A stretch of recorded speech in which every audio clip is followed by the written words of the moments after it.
वैष्णव रहते थे प्रयागराज में, बहुत बड़े व्यापारी थे, बहुत धनवान थे, लेकिन उनके संतान नहीं थी। तो कहीं कथा में उन्होंने सुना कि भाई जिनको संतान नहीं वो ठाकुर जी को ही संतान मानो। आज मैं भी कह रहा था कथा में, तो उन्होंने उस बात पर इतना विश्वास किया कि वे घर आए और घर आकर के अपने ठाकुर जी को ही अपना पुत्र बना लिया और उसी दिन से सेवा प्रारंभ कर दी, इसी भाव से कि ये मेरे पुत्र हैं। और उनका नाम रख दिया कुंजो बेटा।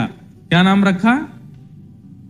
कुंज बिहारी नाम था, इसलिए नाम रख दिया कुंजो बेटा। अब सेठ जी थे, बहुत व्यापारी, बड़े अच्छे धनवान थे। समाज के सब लोग उनके पास आया करते थे, सब आके बैठ के हालचाल सुनाया पूछा करते थे। एक बुजुर्ग ने उनसे कहा कि बोले सेठ जी, आपका इतना बड़ा व्यापार, इतनी जमीन जायदाद आपकी है, लेकिन आपके बाद कोई वारिस नहीं है आपका। बोले किसने कहा वारिस नहीं है? बोले कौन है वारिस? तो अपने मंदिर की ओर दिखाते बोले बैठो है मेरा वारिस, मेरा कुंजो बेटा। तो बड़े बुजुर्ग सब हंसने लग जाते, बोले कि आप भी ऐसे ही हो, बताओ किसकी बात में आ गए? भगवान किसी के बेटा होते हैं?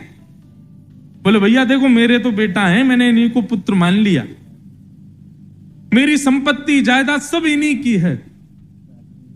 ऐसा बताते। आज भी हैं वो ठाकुर जी कुंज बिहारी प्रयागराज में, और वही सेठ जी की जमीन जायदाद सब उन्हीं की है। तो किसी ने कहा, बोले अच्छा ठीक है मान लिया, जमीन जायदाद तो सब इनकी हो जाएगी, व्यापार सब इनका हो जाएगा, लेकिन आप जब मर जाओगे तो आपका संस्कार कौन करेगा? सेठ जी बोले तुम्हारा कौन करेगा? बोले हमारे तो बेटा हैं वही करेंगे। तो बोले मेरा भी बेटा ही मेरा संस्कार करेगा, मेरा कुंजो बेटा करेगा। बड़े बुजुर्ग सब हंसते, बोले कि ये बुद्धि सटिया गई है इनकी, भगवान किसी का संस्कार करते हैं। सब चले गए। 2, 4, 5 वर्ष बाद सेठ जी ने जब अपने प्राण त्यागे, सब लोग इकट्ठे हुए, पूरे गांव के लोगों ने अर्थी लगाई, आदि आदि सब व्यवस्था सब गांव के लोगों ने की। लेकिन तभी गांव के लोगों ने देखा कि गांव के बहुत सारे बच्चे और आसपास के गांव के भी छोटे छोटे बहुत सारे बच्चे वहां सेठ जी के पास बैठ करके रो रहे थे। कोई कह रहा था हमको अब दूध कौन पिलाएगा, हमको बढ़िया चटपटी टॉफी कौन खिलाएगा, सेठ जी आप आ जाओ, हमको कहानियां कौन सुनाएगा। बच्चे रो रहे थे। गांव के लोगों ने सोचा सेठ जी बेचारे अकेले रहते थे, तो गांव के बच्चों से इतना प्रेम करते तो उनको कहानियां सुनाते, कुछ बना के खिलाते थे। वो सब बच्चे रो रहे हैं। इतनी में ही अर्थी उठा के सब लोग राम नाम सत्य बोलते हुए ले जाने लगे। पर उन बालकों में एक बालक था, वो अति से ज्यादा रो रहा था।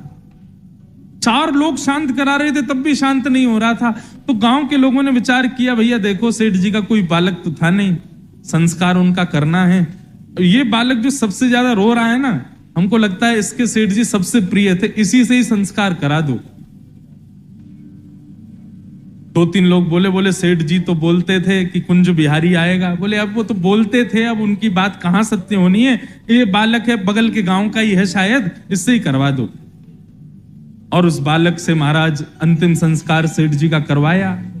बहुत रोया वो बालक।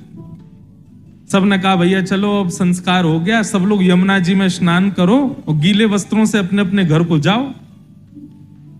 जैसे ही सबने यमुना जी में प्रवेश किया, उस बालक को लेकर के गए। जैसे ही उस बालक ने डुबकी लगाई, अंतर ध्यान, आया ही नहीं बाहर। गोताखोर भीतर जाके ढूंढने लगे, लेकिन वो बालक नहीं मिला। गांव के लोगों के हाथ पांव कांपने लगे। बोले कहीं कुंज बिहारी तो नहीं आए थे? अरे दौड़ के चलो सेठ जी के मंदिर में। और जैसे ही सेठ जी के घर पर मंदिर में आकर के देखा, तो उनके कुंज बिहारी के सिर से लेके नख तक यमुना जी का जल गीला भीग रहे थे पूरे, मानो अभी संस्कार करके लौट के आए। कितने कृपालु हैं ठाकुर जी। बस कृपा के लिए कोई स्वयं को तैयार तो करे। ठाकुर जी तो बैठे हैं करने के लिए।